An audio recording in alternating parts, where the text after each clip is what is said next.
Masechet Ta'anit, Daf Yutret, traité Ta'anit, feuille numéro 18. Nous sommes à la troisième ligne. Keman, que Rabbi Yossé, Damar ben Lefana, ben Laharav, Assour, comme Kiva. Cette braïta qu'on a rapportée auparavant, c'est donc comme l'avis de Rabbi Yossé qui dit que l'interdit est également le jour qui précède la fête et le jour qui la suit aussi. Et arrive à Esriveti Shanami. Maïria dave yoma de mikame yoma de bitukam temida, tipukle dave le yoma de betar esrivetmania B. Si c'est ainsi, demande l'Agmara, alors le 29 Adar aussi, pourquoi a-t-on dit que on n'a pas le droit de jeûner parce que c'est le jour qui précède les jours où on a remis en place le sacrifice journalier? On n'avait qu'à dire simplement parce que c'est le jour qui suit le 28 de Tanya, parce que c'est marqué dans une braïta, Besri Mutmania B, le 28 Adar, Atal Besurta Taptal Yudae, est venue une bonne nouvelle aux Juifs de l'Oyaïdouminoraïta qui n'ont plus besoin de se séparer de la Torah. Je sais pas, Mahad Mixerak Zera l'Israël, parce qu'un jour, il y a eu un décret contre Israël. Chez l'Oyaïskuba Torah qui ne pourrait plus s'adonner à la Torah, avec chez l'Oyaïmoulouet Benehem et qui ne pourrait plus circoncire leurs fils, chez Halou Shabbatot et qui devraient profaner les Shabbats. Maasa Yuda ben Shamoua, Kafé Yuda, fils de Shamoua, avec Haverav et ses compagnons.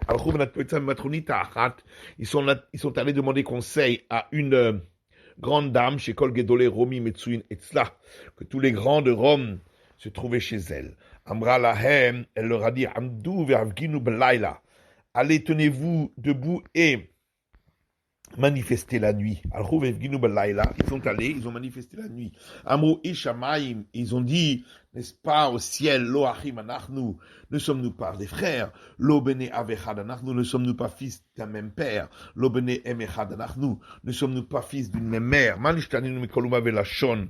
Pourquoi sommes-nous traités différemment de tout peuple et idiome? Shatem Gozrim Alinu Gezerot Haot, pour que vous édictiez contre nous des mauvais décrets, ou bitloum, et ainsi ils ont annulé ces décrets.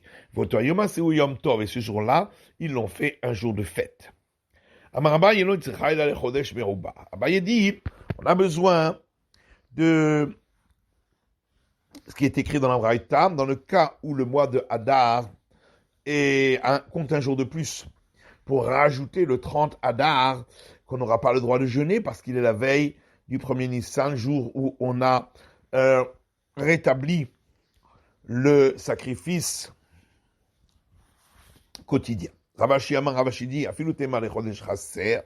tu peux même dire qu'il s'agit, même dans un cas d'un mois Hadar, où il manque un jour, donc de 29,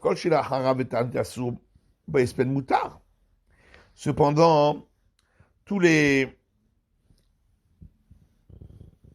jours qui suivent les jours de fête écrits dans le rouleau, les jours où on n'a pas le droit de jeûner, on n'a pas le droit de jeûner ces jours-là qui suivent, mais on a le droit de faire une élégie mortuaire. Mais par contre, le 29 Adar, puisque il est donc placé entre deux jours de fête, on l'a considéré comme un jour de fête lui-même, on n'aura même pas le droit de faire une élégie mortuaire. Amarmar, on reprend l'enseignement qu'on a vu, depuis le 8 Nissan jusqu'à la fin de la fête, de la Pâque, et tout à Haya, on a rétabli la fête des semaines de l'Olmispad, et c'est pourquoi, ces jours-là, on n'aura pas le droit de faire d'élégie mortuaire. Là, qu'avons-nous besoin de dire à partir du 8, les Mamétishayabe?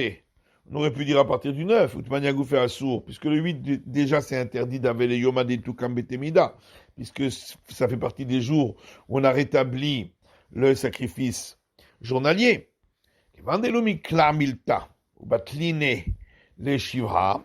Mais on avait besoin d'enseigner parce que si il arrivait un malheur et qu'on devait jeûner, et donc on aurait annulé les 7 premiers jours de fête, de manière à gouffer à sourd. Mais le 8e resterait interdit d'avele yomakama ditutav bechaga de shvoaya, puisqu'il s'agit d'une autre fête, puisqu'il est le premier des jours où on a rétabli la fête des semaines. Maintenant qu'on en vient à cette réponse, concernant le 29 Adar aussi, parce qu'étant donné que s'il arrivait un malheur, et qu'on devrait annuler la fête du 28, on garderait malgré tout la fête, le jour du 29, on interdit de jeûner, d'avele yoma de mikame, yoma de tukam temida, puisqu'il s'agit du jour qui précède les jours où on a rétabli le sacrifice journalier. Itmar, il y a un enseignement qui dit, Rafria Barassi Amarav, Rafria Barassi dit au nom de Rav al-Chaki Rabbi Yossé. On suit l'avis de Rabbi Yossé, et donc le jour qui précède et les jours qui suivent sont interdits également.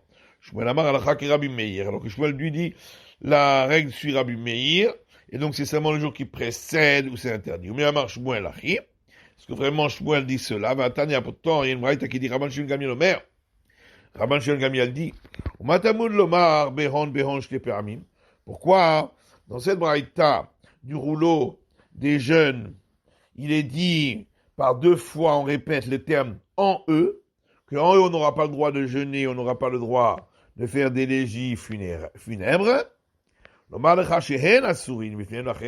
t'apprendre que c'est seulement ces jours-là dont on traite dans ces rouleaux qui sont interdits, mais les jours précédents et les jours suivants sont permis. Et Shmuel dit qu'on suit l'avis de Rabban Shimon Gamliel. La Gemara répond, mais à savoir que vendait les katana de Mikel qui Rabbi Meir, Amalacha qui Rabbi Meir. Au départ, il pensait qu'il n'y a pas d'opinion qui est encore plus permissive que celle de Rabbi Meir. C'est pourquoi il a dit qu'on suit l'avis de Rabbi Meir. Shimon. Mais après qu'il a entendu l'avis de Rabban Shimon Gamliel, de Mekal Tfé, qui est encore plus coulant, Amalacha qui Rabban Shimon Gamliel. Il a dit de suivre l'avis de Rabban Shimon Gamliel. Et de même, Baali au nom de Rabbi Chia, fils de Abadi, Rabbi Yochanan au nom de Rabbi Yochanan, Rabbi Yossé, on suit l'avis de Rabbi Yossé. Marle Rabbi Chia, le Baali, Rabbi Chia dit à Baali, Asbera lecha, je vais t'expliquer la chose suivante. Kamar Rabbi Yochanan, Rabbi Yossé, quand Rabbi Yochanan a dit,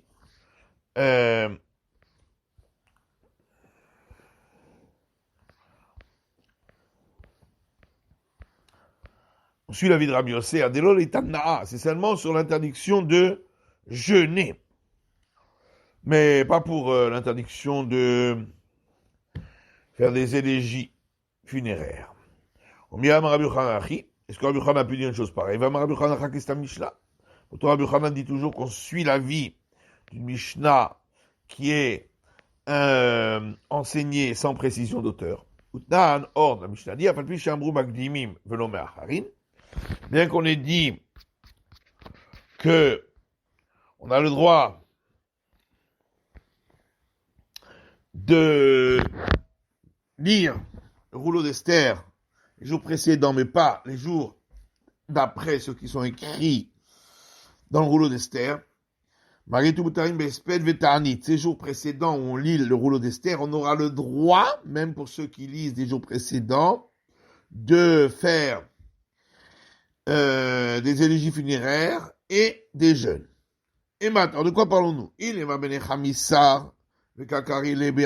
s'il s'agit de gens qui auraient dû faire la lecture du rouleau d'Esther le 15 et l'ont fait le 14 parce que ce jour-là, ils étaient dans une ville ouverte.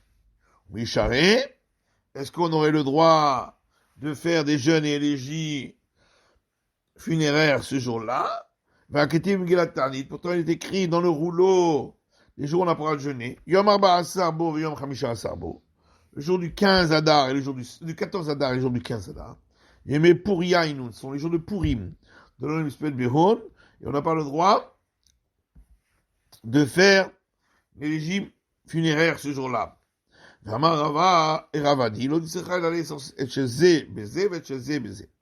a eu besoin de cet enseignement pour interdire à celui qui lit en général telle date de le lire à une autre, de faire le jeûne, de faire un jeûne à l'autre date. Par exemple, celui qui lit le 15, de jeûner le 14.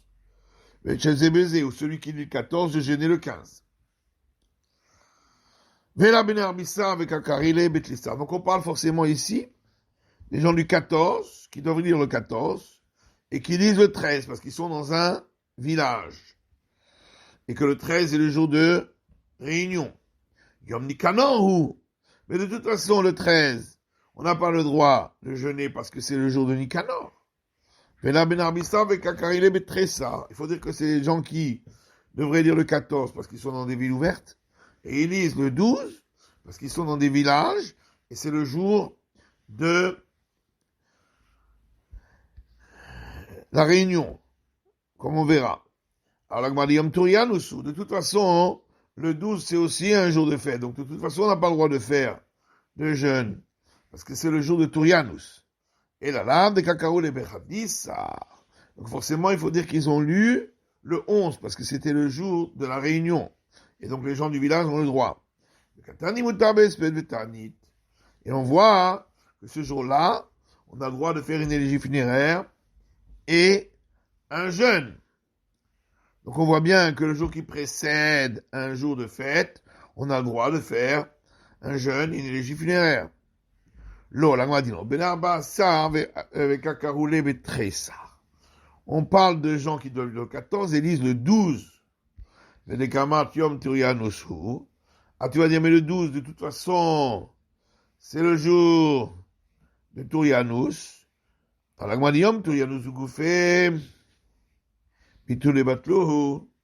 Puisque le jour de Turianus, on l'a par la suite annulé,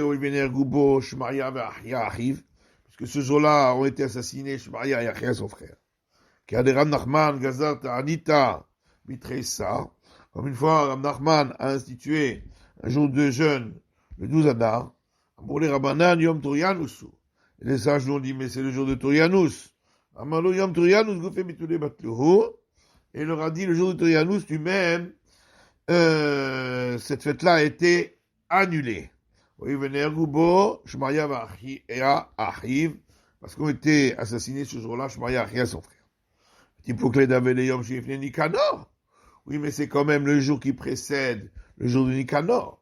Ravashi dit, si déjà la fête qu'il représentait lui-même, jour de Turianus, on l'a annulé, Nicanor, Nikom, Venizor, alors est-ce qu'on va vraiment interdire parce qu'il est le jour qui précède un autre jeûne, celui de Nicanor?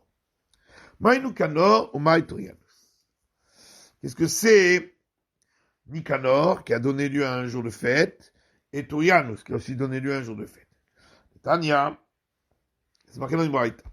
Nicanor echad ba'pirke Yevani Maya.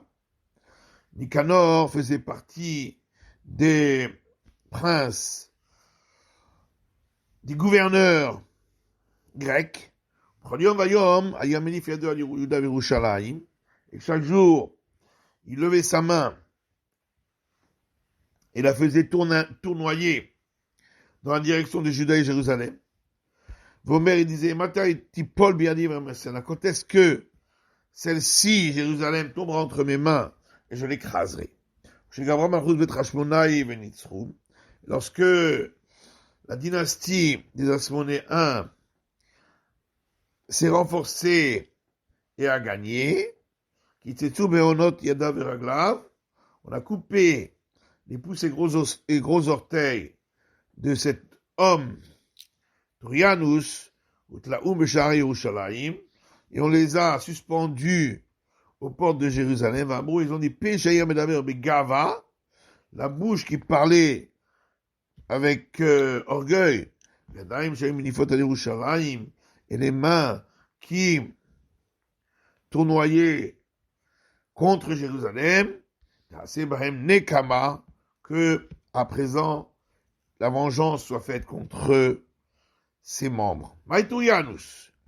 Qu'est-ce que c'est que Turianus? Amrou, on a dit que chez Bikesh Turianus a rogat Lulianus, ou Papous arrive. Mais l'autre qui a, quand Turianus a voulu tuer Lulianus et Papous, son frère, qui étaient des justes dans la ville de Lod. Amalahem, il leur a dit, si vous êtes du peuple de Hanania, Michel et Azaria, votre Dieu Tout-Puissant viendra et vous délivrera. Mia dit de ma main que derrière Sheitzil Hanania, Michel et Azaria, comme il a délivré Hanania, Michel et Azaria de la main de Nebuchadnezzar.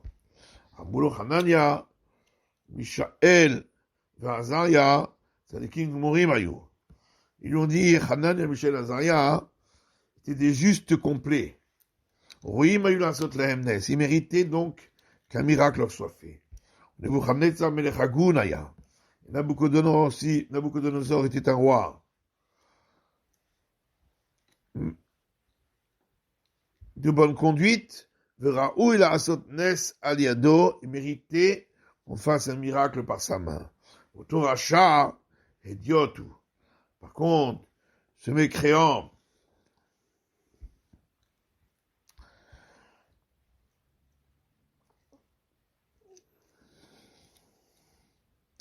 est un simple.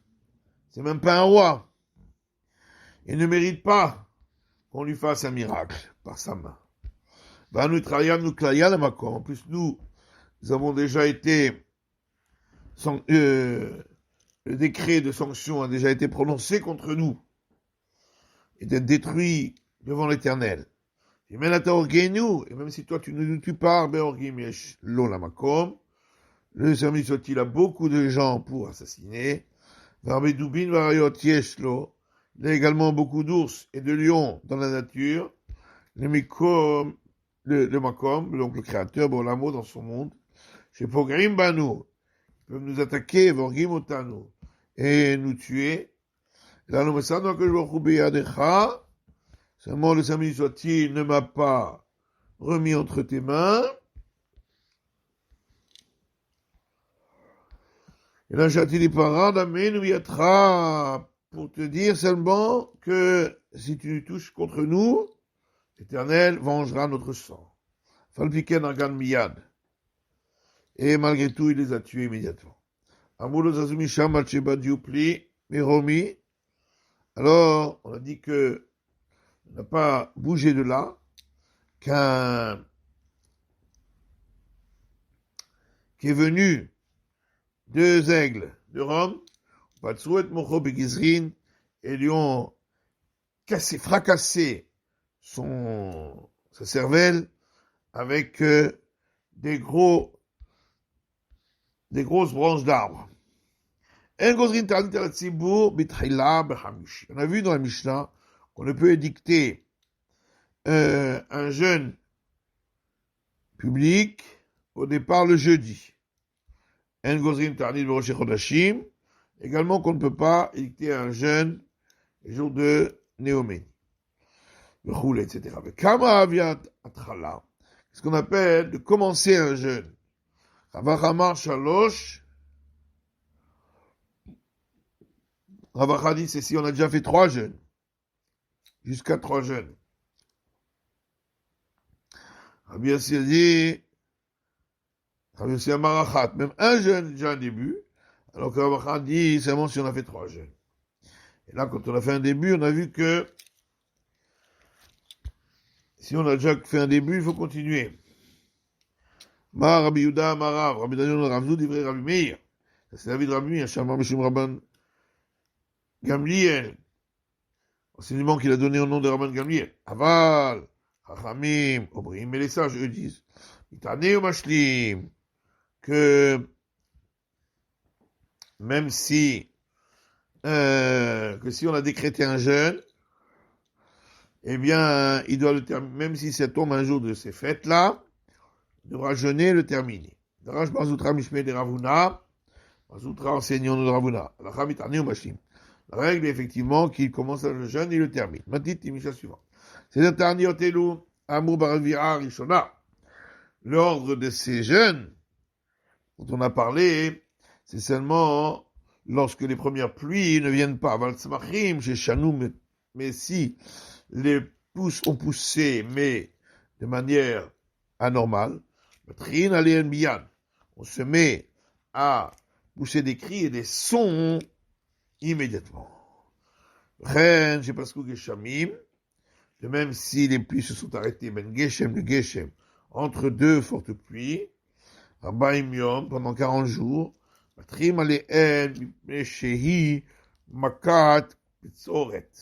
alors de suite, on se met à pousser des sons et des cris, parce qu'il s'agit d'une plaie ici, d'apporter la disette dans le monde.